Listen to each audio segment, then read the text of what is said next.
Hello friends, എല്ലാവർക്കും സെനൂസ് വേൾഡിൻ്റെ പുതിയൊരു വീഡിയോയിലേക്ക് സ്വാഗതം.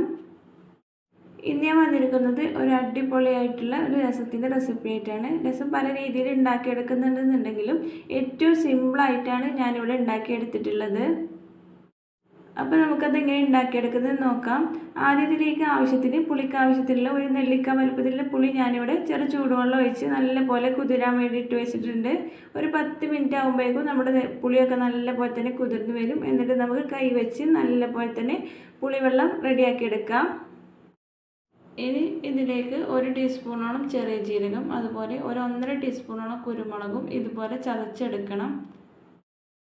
മിക്സി ഉപയോഗിച്ചിട്ടൊന്നും ഞാൻ ചതച്ചെടുത്തിട്ടുണ്ടെന്നുണ്ടെങ്കിൽ നമുക്ക് കറക്റ്റ് ടേസ്റ്റ് കിട്ടില്ല. അപ്പോൾ ഇതുപോലെ ഒരു ഇടിക്കലിലൊക്കെ ഇട്ട് നമ്മൾ ചതച്ചെടുക്കുകയാണെന്നുണ്ടെങ്കിൽ ജസ്റ്റ് ഒന്ന് ക്രഷായിട്ട് കിട്ടുകയുള്ളൂ ചെയ്യാം. മിക്സിയിലാണെന്നുണ്ടെങ്കിൽ നല്ലപോലെ തന്നെ പൊടിഞ്ഞു പോകും.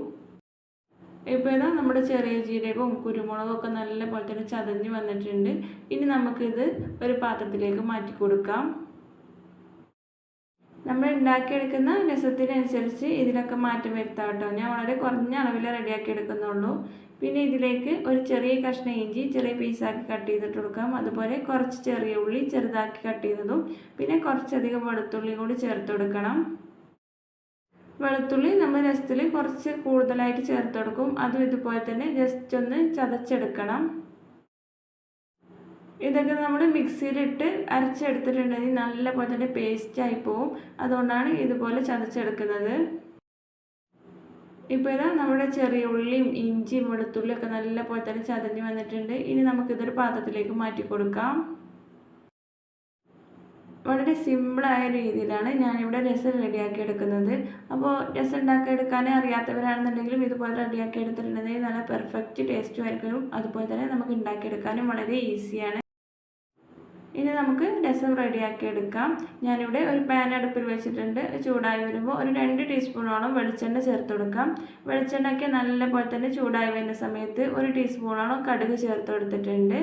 പിന്നെ ഇതിലേക്ക് ഒരു 1/4 ടീസ്പൂൺ അല്ലെങ്കിൽ 1/4 ടീസ്പൂണിലും കുറച്ച് മാത്രം ഉലുവ ചേർത്ത് കൊടുക്കണം. ഇതാ ഇത്രയും മതി. 1/4 ടീസ്പൂണിലും കുറവാണ്. വളരെ കുറച്ച് മാത്രം ചേർത്ത് കൊടുക്കുക. എന്നിട്ട് ഇത് നല്ലപോലെ തന്നെ പൊട്ടി വരുന്ന സമയത്ത് നമുക്ക് ഇതിലേക്ക് 2 വറ്റൽമുളക് ചെറിയ പീസായിട്ട് കട്ട് ചെയ്തത് കൂടി ഇട്ട് കൊടുക്കണം. വറ്റൽമുളകൊക്കെ നമ്മൾ നല്ല എരിവുള്ള മുളകാണെന്നുണ്ടെങ്കിൽ കൂടുതൽ ചേർത്ത് കൊടുക്കരുത്. ഞാനിവിടെ നല്ല എരിവുള്ള മുളകായതുകൊണ്ട് 2 എണ്ണം മാത്രമാണ് ചേർത്ത് കൊടുത്തിട്ടുള്ളത്. പിന്നെ കുറച്ച് കറിവേപ്പില കൂടി ചേർത്ത് കൊടുക്കാം. മുളകൊക്കെ പെട്ടെന്ന് കരിയാൻ ചാൻസ് ഉള്ളതായതുകൊണ്ട് നമ്മളൊന്ന് ജസ്റ്റ് ഇളക്കി കൊടുക്കണം. ഇനി ഇതിലേക്ക് നമ്മൾ നേരത്തെ റെഡിയാക്കി വെച്ചിട്ടുള്ള ഇഞ്ചിയും വെളുത്തുള്ളിയും ചെറിയുള്ളിയൊക്കെ ചതച്ചത് ചേർത്ത് കൊടുക്കാം. നല്ലപോലെ തന്നെ ഇളക്കി മിക്സാക്കി കൊടുക്കണം. നമ്മുടെ ഇഞ്ചിയും വെളുത്തുള്ളിയും പച്ചമുളകിൻ്റെ ഒക്കെ പച്ചമണം മാറുന്നത് വരെ കുറച്ച് സമയം എണ്ണയിലിട്ട് വഴറ്റിയെടുക്കണം. ഈ രീതിയിലൊക്കെ നമ്മൾ രസം റെഡിയാക്കി എടുത്തിട്ടുണ്ടെന്നുണ്ടെങ്കിൽ പിന്നെ നമുക്ക് ചോറിൻ്റെ കൂടെ ഉണക്കമീൻ വറുത്തതോ അല്ലെങ്കിൽ കയ്പ്പക്ക കൊണ്ടാട്ടോ മുളക് വറുത്തതോ ഒക്കെ ഉണ്ടെന്നുണ്ടെങ്കിൽ നല്ലൊരു അടിപൊളി കോമ്പിനേഷൻ ആയിരിക്കും. ഇപ്പോൾ ഇത് ഇഞ്ചി വെളുത്തുള്ളി ചെറിയുള്ളിയൊക്കെ നല്ലപോലെ തന്നെ മൂത്ത് വന്നിട്ടുണ്ട്. ഇനി ഇതിലേക്ക് നമുക്ക് നേരത്തെ റെഡിയാക്കി വെച്ചിട്ടുള്ള ചെറിയ ജീരകവും കുരുമുളകും ചതച്ചത് ചേർത്ത് കൊടുക്കണം. ഇനി ഇതിലേക്ക് ആവശ്യത്തിലുള്ള മസാലപ്പൊടികൾ ചേർത്ത് കൊടുക്കാം. ഞാനിവിടെ 1 ടീസ്പൂണോളം മുളക് പൊടി ചേർത്ത് കൊടുത്തിട്ടുണ്ട്. ഒട്ടും എരിവില്ലാത്ത മുളക് പൊടിയാണ്. പിന്നെ ഇതിലേക്ക് ഒരു 2 ടീസ്പൂണോളം മല്ലിപ്പൊടി ചേർത്ത് കൊടുക്കാം. പച്ചമല്ലി കയ്യിലുണ്ടെന്നുണ്ടെങ്കിൽ നമ്മൾ ചെറിയ ജീരകം കുരുമുളകൊക്കെ ചതച്ചെടുത്ത സമയത്ത് അതും കൂടി ഇട്ട് ചതച്ച് ചേർത്ത് കൊടുത്താൽ മതി. അപ്പോൾ നമുക്ക് മല്ലിപ്പൊടി ഒഴിവാക്കാവുന്നതാണ്.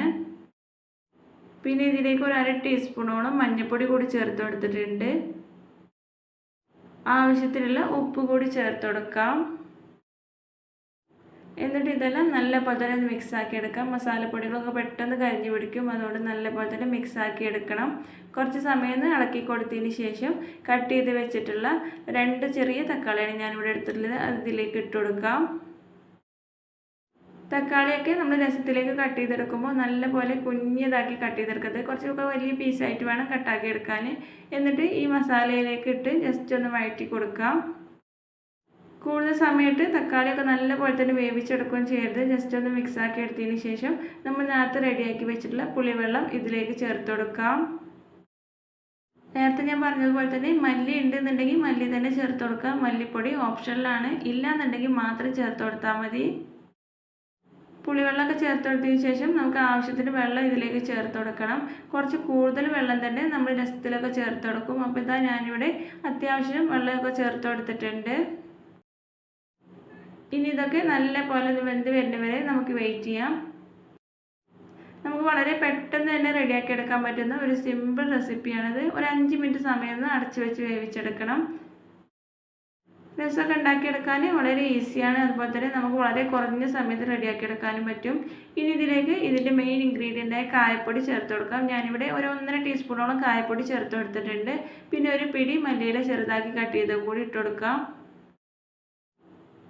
ഇപ്പോൾ ഇതാ നമ്മുടെ സിമ്പിളായിട്ടുള്ള രസം ഇവിടെ റെഡിയായി വന്നിട്ടുണ്ട്. വളരെ ടേസ്റ്റിയാണ്. അതുപോലെ തന്നെ ഉണ്ടാക്കിയെടുക്കാൻ വളരെ ഈസിയാണ്. വെറും 5 മിനിറ്റ് സമയം കൊണ്ട് നമുക്ക് ഉണ്ടാക്കിയെടുക്കാൻ പറ്റും. ഈ രീതിയിൽ രസം ഒന്നും ഉണ്ടാക്കി നോക്കാത്തവരാണെന്നുണ്ടെങ്കിൽ എന്തായാലും ഒന്ന് ട്രൈ ചെയ്ത് നോക്കണം. നല്ല ടേസ്റ്റി ആയിട്ടുള്ള ഒരു റെസിപ്പിയാണ്. ചോറിൻ്റെ കൂടെ ഇങ്ങനെ രസമൊക്കെ നമ്മൾ ഉണ്ടാക്കി എടുത്തിട്ടുണ്ടെന്നുണ്ടെങ്കിൽ ചോറൊന്നും കഴിയുന്നതേ അറിയില്ല. അത്രയ്ക്ക് ടേസ്റ്റിയാണ്. അതുപോലെ തന്നെ നമുക്ക് ചോറൊക്കെ കഴിക്കാനും നല്ലൊരു കോമ്പിനേഷനാണ്. അപ്പോൾ ഇതുപോലെ ഉണ്ടാക്കി നോക്കാത്തവർ എന്തായാലും ഒന്ന് ട്രൈ ചെയ്ത് നോക്കുക. എന്നിട്ട് നിങ്ങളുടെ ഫീഡ്ബാക്ക് കമൻറ്റ് ബോക്സിൽ അറിയിക്കുകയും ചെയ്യണേ. വീഡിയോ ഇഷ്ടപ്പെട്ടാൽ ലൈക്ക് ചെയ്യുക. നിങ്ങളുടെ ഫ്രണ്ട്സിനും റിലേറ്റീവ്സിനൊക്കെ ഒന്ന് ഷെയർ ചെയ്ത് കൊടുക്കുക. വീണ്ടും നല്ല റെസിപ്പി ആയിട്ട് വരുന്നതാണ്. Thanks for watching.